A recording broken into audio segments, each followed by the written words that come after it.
Seguinte, galera, agora a gente vai conhecer um pouquinho sobre esse personagem chamado Boaz. O nome dele em hebraico vai ser literalmente dessa forma.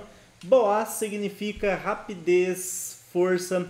Quem foi Boaz? Ele era um primo, um parente bem próximo de quem? Do próprio Elimeleque.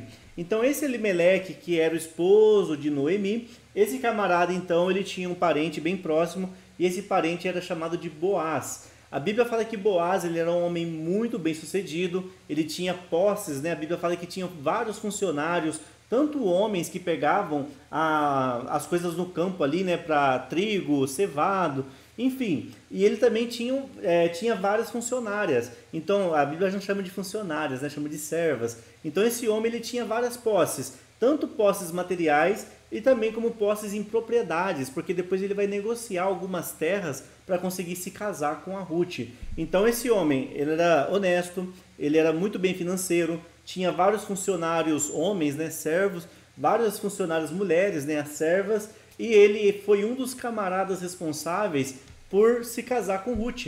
Então quando Ruth chegou com Noemi, que eles estavam com muita necessidade, né, porque já tinha perdido o esposo e os filhos, então elas não tinham, né, como se alimentar. A Bíblia fala que Ruth começa a ir nas plantações de Boaz para colher um pouco de comida para levar para Noemi. Até que a Bíblia resolveu, então, né, até que Boaz resolveu perguntar quem era essa pessoa, né, que estava pegando ali o alimento no campo. E a Bíblia fala que ele agiu de benevolência com Ruth.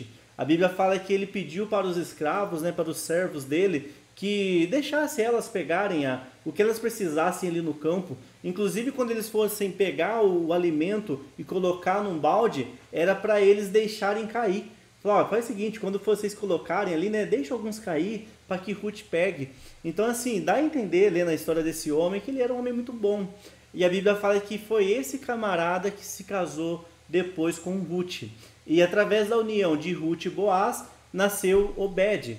Depois de Obed veio Jessé, depois de Jessé veio Davi e posteriormente, mais para frente, veio o próprio Jesus. Então Boaz, ele entra na genealogia do próprio Jesus. E é bem interessante, ele aparece apenas no livro de Ruth, há vários anos atrás, o nascimento dele, e tem essa importância aqui na história.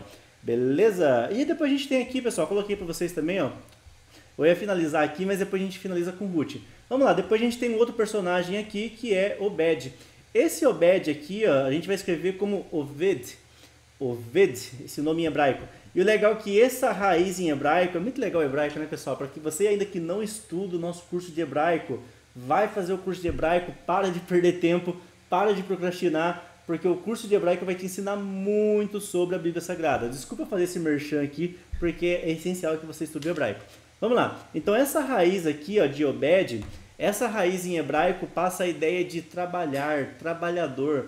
Então esse é o nome Obed, passa literalmente essa ideia de uma pessoa trabalhador, uma pessoa adorador. E agora entra uma curiosidade também do hebraico, né? Vamos lá, já que a gente abriu as porteiras do hebraico aí, vamos falar um pouquinho sobre isso. Tanto a palavra Obed, quanto essa raiz em hebraico de Obed, né, que é avod, essa raiz em hebraico é trabalho. E a mesma raiz de trabalho e adoração a Deus é a mesma palavra. Então a palavra para adorar a Deus e a palavra para trabalhar são as mesmas palavras em hebraico, tem a mesma raiz. O que quer dizer isso? Quando você está trabalhando, você está honrando o seu Criador, você está adorando. Então o seu trabalho é uma forma de adoração. Então quando você trabalha com excelência, você faz tudo da melhor forma possível, você automaticamente está adorando a Deus. Porque o trabalho, como o próprio apóstolo Paulo fala, né, ele vai dignificar o homem, ele deixa o homem digno. Porque o homem digno ele consegue adorar a Deus. E Obed, então, voltando à história de Ruth, então Obed, esse camarada aqui, ele foi um dos filhos de Boaz e Ruth. E aqui eu coloquei, ó, Obed foi o avô do rei Davi. Isso vocês encontram nessas referências que eu coloquei aqui. E é o seguinte, pessoal, depois a gente vai falar um pouquinho, então, um resumo aqui, né, da história de Ruth, beleza? Embora eu já tenha falado, né, de cada um dos personagens de forma isolada, depois a gente vai conectar os pontos aqui na história de Ruth. Vai lá, próxima aula. Tchau, tchau.